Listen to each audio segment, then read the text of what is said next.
ശരിക്കും പറഞ്ഞാൽ ഞാനൊരു മലബാറുകാരിയാണെങ്കിലും ഈ കോട്ടയം സ്റ്റൈലിലുള്ള മീൻകറി എൻ്റെ ഒരു വീക്ക്നെസ്സാണ് കേട്ടോ.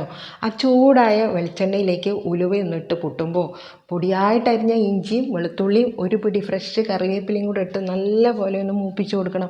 ഇത് മൂത്ത് നല്ല മണം വരുമ്പോൾ മുളക് പൊടിയും മഞ്ഞൾപ്പൊടിയും ഒരു തരി ഉലുവാപ്പൊടിയും കൂടെ ഇട്ട് കൊടുക്കണം കേട്ടോ. ഇനി നല്ല പോലെ ഒന്ന് വഴറ്റി കൊടുക്കണം. പൊടിയുടെ പച്ചമണമെല്ലാം നല്ല പോലെ ഒന്ന് മാറി വരുമ്പോൾ കുതിർത്ത് വെച്ച പുളി മാറ്റിയ ശേഷം ആ പുളി വെള്ളം ഒഴിച്ചു കൊടുക്കുന്നുണ്ട്. ഇനി ഒരു കഷ്ണം പുളിയും കൂടെ ഇട്ട് കൊടുത്ത് ഇനി കഷ്ണങ്ങൾ വേകാൻ ആവശ്യമായിട്ടുള്ള വെള്ളവും പാകത്തിന് ഉപ്പും കൂടെ ചേർത്ത് മൂടി വെച്ച് വെട്ടി തിളപ്പിക്കണം. തിളച്ച് വരുമ്പോഴാണ് ആ മീൻ കഷ്ണങ്ങൾ അതിലേക്ക് ഇട്ട് കൊടുക്കുന്നത്.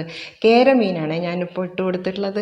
ഇനി നമുക്കിത് മൂടി വെച്ച് ഒരു 10 മിനിറ്റ് നേരം ലോ ടു മീഡിയം ഫ്ലെയിമിൽ നന്നായിട്ടൊന്ന് വേവിച്ചെടുക്കണം. കറിയിലെ കഷ്ണങ്ങളെല്ലാം വെന്ത് ഒന്ന് ചാറ് കുറുകി വരുമ്പോൾ കുറച്ച് പച്ച വെളിച്ചെണ്ണയും കുറച്ച് കറിവേപ്പിലയും കൂടെ ഇട്ട് ഇതുപോലെ ഒന്ന് ചുറ്റിച്ചെടുത്താൽ ടേസ്റ്റി